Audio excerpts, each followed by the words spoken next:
In this installment, I encounter a beautiful piece of mischief in Topsy-Turvy, or The Making of the Mikado. I finally take in the final episode of American Crime Story, The People vs. O.J. Simpson from 2016. AMC's Breaking Bad 10-year celebration tracks through the dark ages, separating my classic collection from my current collection. I share some views on Fox's 911 and the X-Files, Sci-Fi's Happy, and Freeform's Grownish. I finally got to actually watch Hocus Pocus all the way through, and finally the Doctor Who Christmas special, A Gift Unto Itself. Happy New Year, everyone. Welcome to the show. He doesn't have that on video, does he? We'll find out together on video, Fuzzy. Oh, and it wasn't huge, but mostly I wanted to premiere my new drop-in, so... Correction. Error. Yeah, it's not going to really be worth all that much, but it is a correction all the same. Last time I mentioned Olive Snook in Pushing Daisies having crafted a drug-induced pie. She did not craft a drug-induced pie. She crafted a drug-infused pie. The hallucination from eating the drug-infused pie was drug-induced, homeopathic mood enhancers with which Olive had dosed, or rather overdosed, the pie eaten by Charlotte Charles's Aunt Lily, or rather, as Lily revealed in the thrall of her drug-induced hallucination, her mother. And I'm absolutely looking forward to tracking that bombshell through the subsequent episodes. Friday Night Feature. It's been the holidays here, there, and everywhere, and my progress on most of my cataloging has been hampered by travel and new releases. But this past week I was able to reconnect with this project a little more and found one of my favorite shows, Mike Leigh's Topsy-Turvy from 1999. The movie explores the writing team of Gilbert and Sullivan in the 1880s. As the film opens, they're stuck in a summer slump, dealing with heat and unsustainably poor turnouts, and the music director, Sullivan, is in the throes of a midlife crisis, afraid that his best work is behind him and that he'll never produce anything of any lasting quality.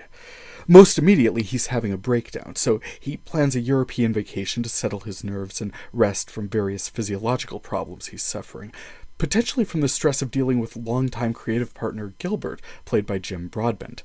Gilbert, meanwhile, is reacting to not just financial pressures, but also to family pressures and snarky reviews that his work is becoming repetitive and not up to previous standards. As Sullivan returns, he's built up just the amount of fortitude he needs to confront Gilbert about his nonsensical topsy-turvy rubbish, unrelatable crap that is so clever and contrived, but just not funny anymore. Stung by the truth of this, but at a loss as how to move forward, the team seems destined to break their contract until, inspired by Japanese artwork, Gilbert hatches the idea for the Mikado, which, in the catalog of productions they reference to this point, does stand out as something of a creative breakthrough. The rest of the show recounts small dramas about the presentation of Japanese culture on stage, actors complaining about their costumes and struggling with drug use, and Gilbert's demands for cultural authenticity that seem to detract from the comedy. For his part, Gilbert describes their efforts in one scene as high cultural opera, and in the next scene as low theatrical comedy, depending on what argument he's trying to make about the production, wandering off to probably the most bizarre inclusion of his encounter with a crazy lady in an alleyway, which added drama and dark energy, but nothing at all to the storyline except to cement the notion that Jim Broadbent is living in the wrong century. His depiction of a British writer in Topsy-Turvy, through to his whorehouse impresario in Moulin Rouge and Boss Tweed in Gangs of New York, I mean, he just looks so completely at home in period work. The closing scene, in which you don't need a degree in psychology to hear what is bugging his wife about growing older, still childless, and her longing for the kind of close physical relationship the Sullivans clearly enjoy, is all deposited into Broadbent's middle-distance stare, washing to captions detailing the team's subsequent successes and how Sullivan's solo piece Ivanhoe never really went anywhere, and then on to the closing credits. I don't know where to file seemingly unconnected synchronicities like this, but earlier in the day I encountered this show in my listing. I'd actually been thinking about this movie. Something could have reminded me about the crazy way the choreographer moved, or a guard's joylessly repetitive cataloging of his various accoutrements as part of one of Gilbert's clever but tiresome filler recitatives, or the three little maids from school whooshing down stage at the top of their number. Whatever inspired the memory, it sparked all of the other ones and made me smile wistfully for that delightful making-of speculation, a Tom Stoppard meets Baz Luhrmann's treatment of the Mikado, and not just Broadbent's inimitable presence. One of my favorite memories about this movie was from 2001, when it was still a relatively recent release. I was directing a Minot Area Theatrical Society production of The Importance of Being Earnest, and realized that within a decade or so, this show would showcase the universe of Great Britain in the latter half of the 19th century, the approximate setting of my production, penned by Oscar Wilde in 1895. So I rented a copy and sat down with our stage manager, Dale Stringer, who is about the most professional stage manager I've ever encountered in community theater. We were building a 2-foot-high modular stage at the same time we were doing everything else, so this was also our first production with our new stage, but the most jaw-dropping aspect of this production was our insanely detailed, dressed, and appointed set. The first act featured the cozy drawing room of Algernon Moncrief, complete with tea carts, decanters, and glassware, cucumber sandwiches, grandfather clock, and a window that looked out on all of London, and from somewhere off stage, a recording of my mom playing the piano that we could attribute upon his entrance to Algernon. We somehow had room for sitting room furniture, and the production value represented by C.C. Nucker chewing up the scenery as Lady Augusta Bracknell. We were inspired by the broad, flat, deep, solid colors chosen by the set designers for Topsy-Turvy to lay in a flat, deep red as the basis for our own set, contrasting Algernon's subtle machinations with a lighter, brighter, more open feeling for our country scenes. We were awash in all settings by a preponderance of detail. As I described it at the time, the show had more props than God, and Dale proved equal to the task. We'd paced and rehearsed and timed our scene changes down to the minute. From Act 1 to Act 2, the drawing room was disassembled and carried off as, after a short while, a quiet country garden emerged, complete with piles of live greenery and sparse garden furnishings. I'd overblocked everything, but these people told this story.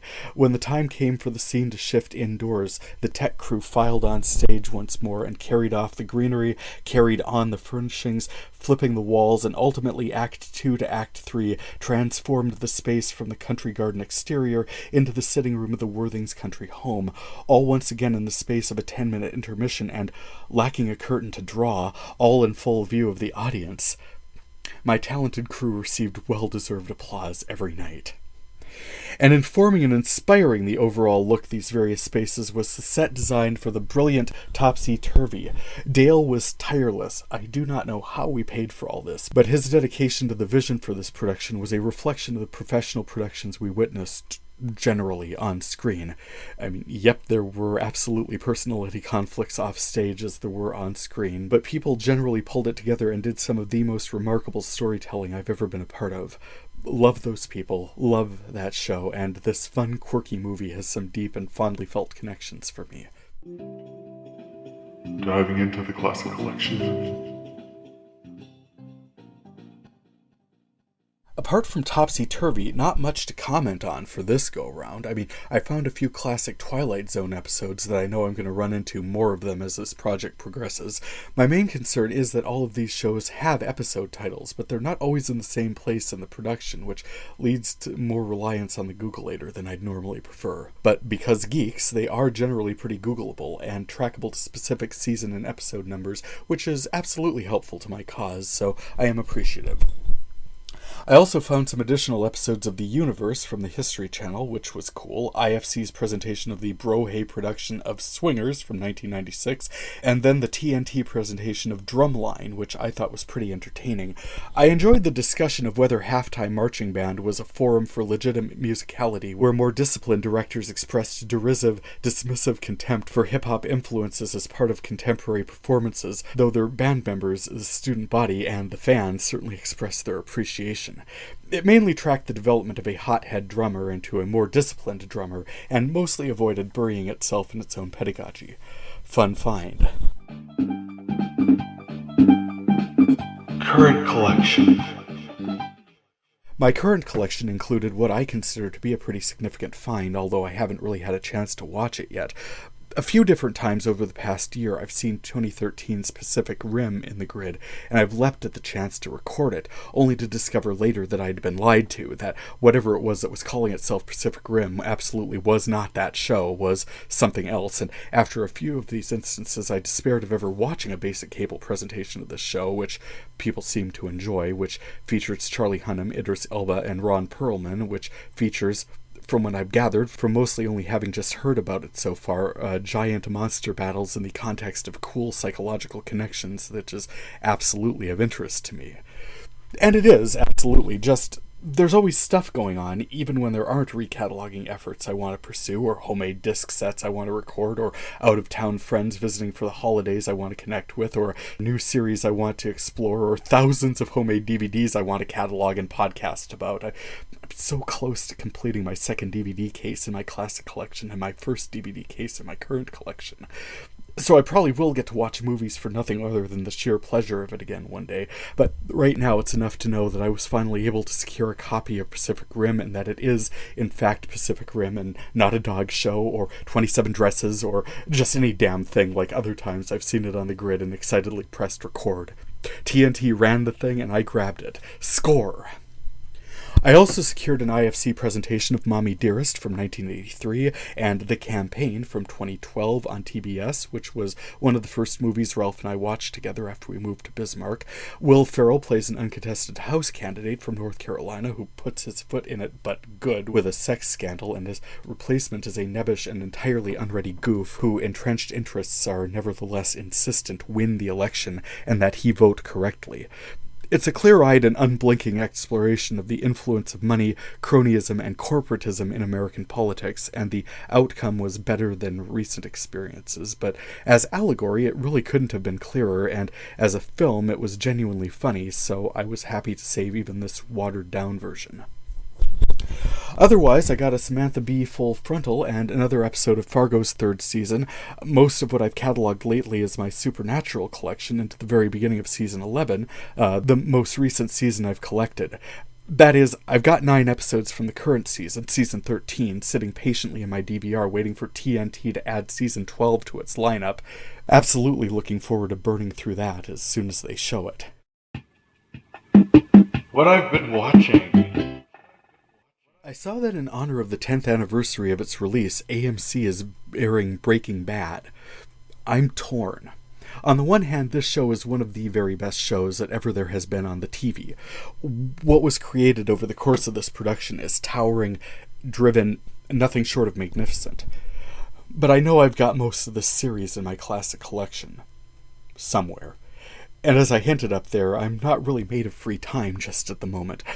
Part of me wants to re-record this series entirely in digital, direct to DVD, knowing full well that, yes, I've absolutely got most of this somewhere, but this would be new and fresh.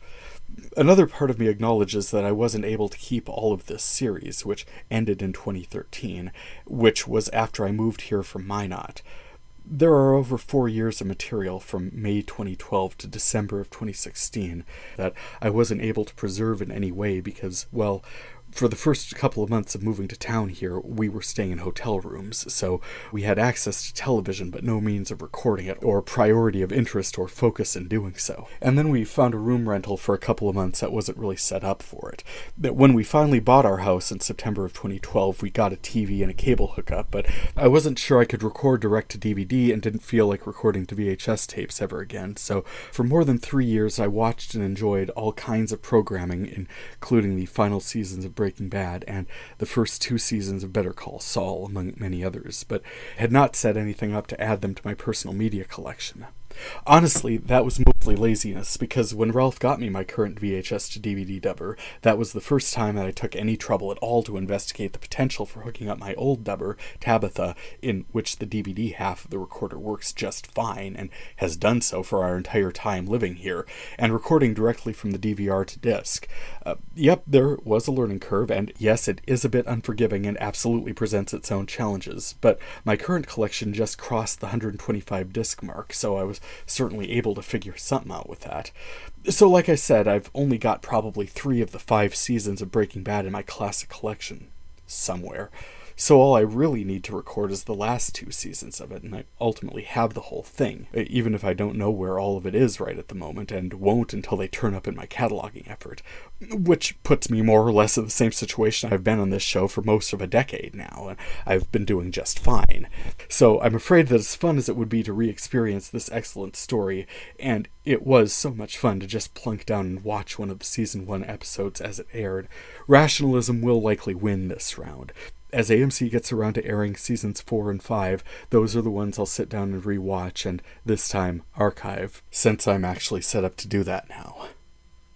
I'm pretty sure I wasn't set up to archive the last incarnation of The X-Files in 2015 when it returned for a mini-run of 6 seasons in which Joel McHale as a conspiracy theory-spouting television personality reunites Gillian Anderson and David Duchovny after 13 years to investigate something. I don't remember. I only made it through 3 of the 6 episodes, cutting out after the Weir monster, and never bothered to finish it.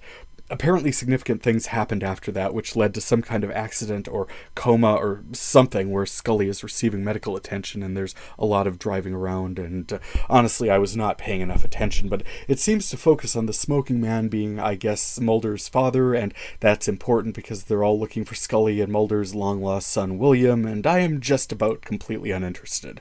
This is not the groundbreaking, mind-bending X-Files of the 90s or the previous X designation alluded to in Fringe. Mad scientists Walter Bishop and Billy Bell's interdimensional timeline hopping never acknowledged one way or the other by this series.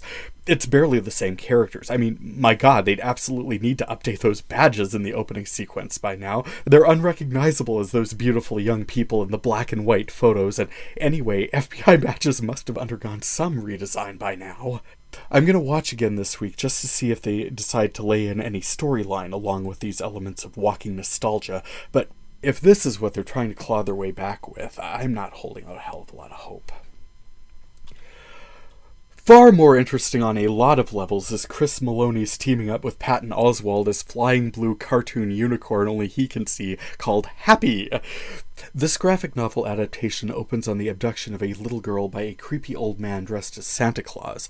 She is nailed into a box with air holes while her imaginary friend, Happy, flies off to get help. Maloney plays a former cop turned hitman named Sax, who gets knocked out perpetrating a multiple hit job and wakes up en route to the hospital.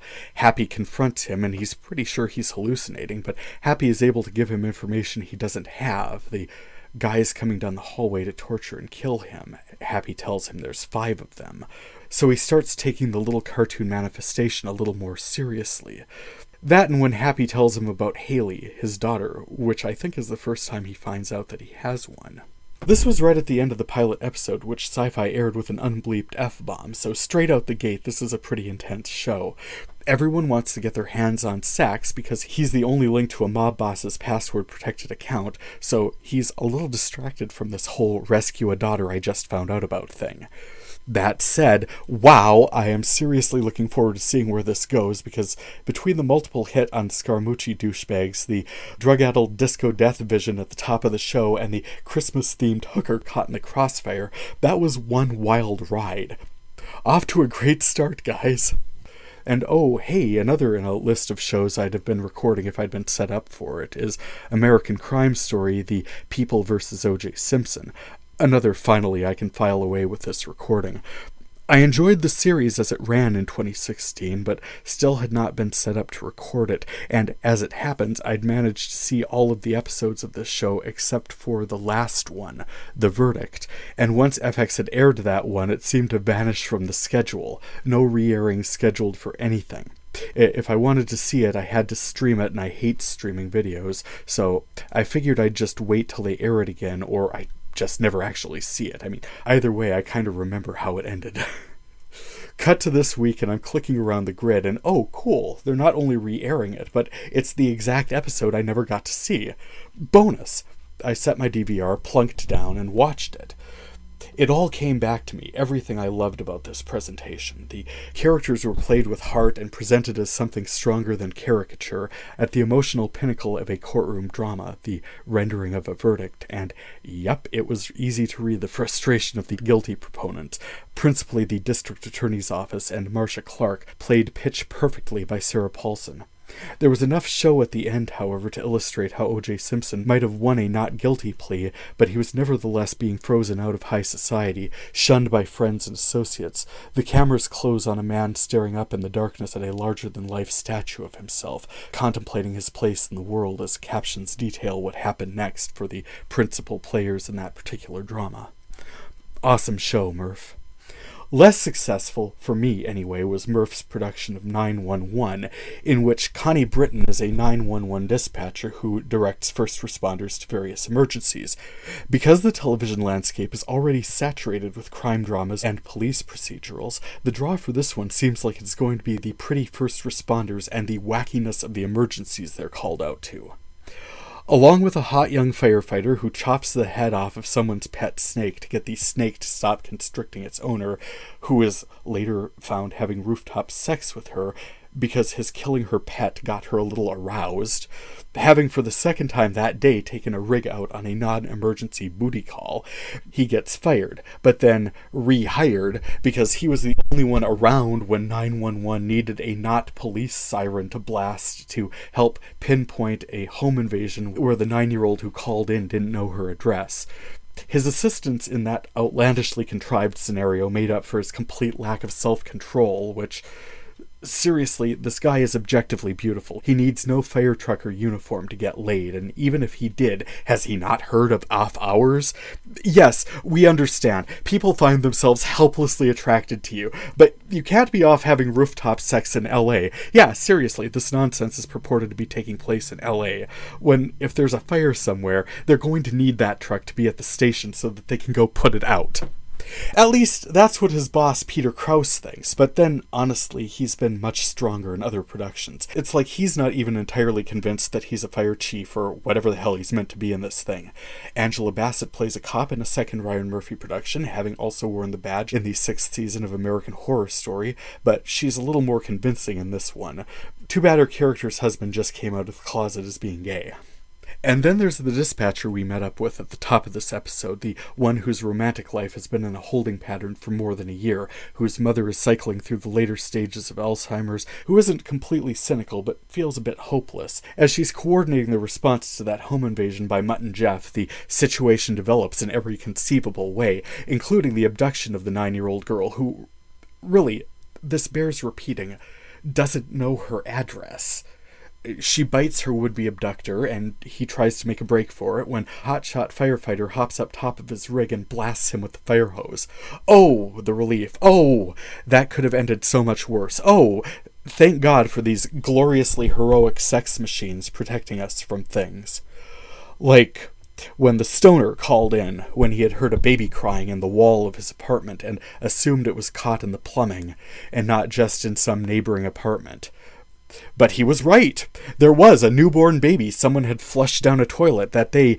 Yes, somehow these same responders from different municipal response centers, they were able to get to quickly enough, open the wall, saw open the pipe at exactly the right place, and free the infant from the pipe, taking the wounded, bleeding postpartum mother and the baby in for medical care, though the hothead firefighter didn't want to help the mother, and got scolded for that too. Also, it's basically explained to us in this scene that we as viewers should not expect much follow-up or resolution on any of these situations. So, despite the high-octane production team of Ryan Murphy and Tim Minear and stars like Bassett and Krause, from the formula laid down in the pilot episode here, 911 is likely to be a parade of context-free disasters in which we can watch beautiful people being badass and heroic, and even their imperfections are sexually compelling. Thanks, guys. All the best, but no, not for me. Sorry. In other highlights, Superstore returned on NBC this week, and we saw the regional manager, Jeff, for the first time in months. He's back because one of the employees working the deli counter posted a video of himself farting in the cups, from which incident spirals quite a lot of store drama, actually. The employee was fired, obviously, but Cloud9 employee Kelly wanted to make sure her Instagram videos of herself doing quirky things were okay, and when Jonah appeared in one of them filmed in her apartment, Amy is stunned that the relationship had progressed that far. Jonah asked in a subsequent meeting if they needed to inform corporate about their relationship. Jeff bats it around. Two low-level floor workers dating. I'll call corporate. The reason for the follow-up meeting is the bet Amy had with Jonah, Loser Cleans the Rat Traps, that she can make a video that will go viral. She uploads several attempts, but it's the one showing actual rats overrunning the deli that wins the bet. And all this without even mentioning Mateo's fake customer email signups, which got completely out of hand, or Dina's bonding with Cheyenne over social media. And because, yes, I have missed these shows, Nick freaking Offerman running naked around the set of Will and Grace as a sexually dominant bisexual bread-making guru, seducing both Will and Grace during the same bread-making class, and them somehow keeping a secret from each other, up to and including the night he invites them to be part of a three-way together. You two go first. The B story on this one of a sales jingle getting stuck in Jack and Karen's head resolves to the big bread bear showing up at the same emergency room when it turns out there is no safe amount of snake venom to include in bread dough, hitting on Karen, and Karen laughing, "So not my type." Which is all the more hilarious since he's absolutely Megan Mullally's type, and having watched him in so many things over the years, damn, that is one powerfully built body-positive bear. Somehow I don't see them adding him to the cast, but I'm glad the show acknowledged the existence of bisexuals. That B fades out for a lot of people in the LGBTQ community, and it's nice to see it portrayed. Speaking of a spectrum of sexuality, a show on a channel that used to be called ABC Family, Grownish, premiered on the Freeform channel this past week, and it's impossible for me as a 40-something not to recall Lisa Bonet's sailing off from The Cosby Show into a different world, which was as conventional a sitcom as it could possibly be. Bright colors, amber lighting, jewel tones, set-up gag, comic stylings, and we should not forget the rich comic potential for nerds and dweebs in collegiate settings. The writers certainly did not. In Grownish, a spin-off from Blackish, the single camera format, multiple filters, addressing the camera directly, all of these things set it apart. Also, the core group of classmates who live their lives, interact loosely over the course of the day, and come back together for a lame midnight class on drones, tied somehow to the Blackish world through being taught by a coworker, the father of main character Zoe Johnson, played with aplomb by Yara Shahidi. The show deals with drug use, partying, roommate conflict, and sleep deprivation straight out the gate, including another reality for kids of parents Andre Johnson's age, that some of their parents' college-age shenanigans have been caught on video and can be leveraged for leniency in tracking their children's behavior. These kids are woke, a little self-consciously, in fact. We have twins who have to be perfect, but they're kind of socially destructive. We have the social conscious who isn't quite so enlightened as you might want. There's a couple of gender-bendy characters, one who wears women's clothes but with a masculine flair, and one who's got a girlfriend she hasn't told her family about, and one who's driven for success but maybe taking too many shortcuts and, oh yeah, is a drug dealer. They're not perfect, they're still young and trying to find themselves, and while they don't always think through the consequences of their actions, they are being written with enough self-awareness that they know they don't have it all together, and they're still finding themselves, which makes for some interesting storytelling. I don't think I'll be archiving it, and as of this recording, I've never seen a full episode of Blackish, but I've enjoyed the first 2 episodes of Grownish that I've seen, and I do think I'll keep watching it. Another show falling into the finally category, after having missed it many, many, many times over multiple All Hallows Eves, I saw where they were showing Hocus Pocus on, I think it was TBS, and I said, how fortuitous! I absolutely loved the Divine Miss M, Kathy Najimy, and Sarah Jessica Parker terrorizing and being terrorized by Halloween and Salem, Mass. I thought the spell they put on the townspeople was fantastic. The bro zombie was awesome. I loved the scene in the furnace, and the resolution was intense. I mean, it was a perfect spook to laugh ratio. I thought the emphasis on the kid being a virgin, oh, how quaint, get this, he's never had sex with anyone, bah, it got a little dumb, but overall it was a hoot. Now, in the truly sensationally and indeed finally category, I was very happy to watch the Doctor Who Christmas special actually on Christmas Day on BBC America. I've been looking forward to it since the end of season 10 last summer, or the end of William Hartnell's final appearance as the Doctor in, well, I suppose technically his return in The Three Doctors in January of 1973, or on some level the 5 Doctors in 1983, although he'd been dead for 8 years by then and was portrayed by Richard Hurndall. He was portrayed by David Bradley in Twice Upon a Time, when some universal personality archiving project from the distant future is stymied by both Peter Capaldi's Doctor, number 12, by the show, number 14 by my count, especially since your physiology doesn't care whether you call yourself the Doctor or not, and William Hartnell's Doctor, the original, number 1's, reluctance to regenerate caused a crisis in their database, though from their perspective, both doctors had absolutely regenerated, fixed point in time and all of that, and there was no question about it, but never mind, there's a whole show to fill up. So off we go to the Rogue Daleks and reconfirm for the millionth time who the Doctor is, guided by Pearl Mackie as Bill Potts, or at least some mimeograph reconstruction of her based on number 12's memories. Readiness to die and have one's experiences archived is discussed through a filter of a soldier in the Great War who randomly got caught up in this Doctor mess, which also gives 12 an opportunity to confront 1 about his sexism, quaintly enough, when he introduces 12 as his nurse.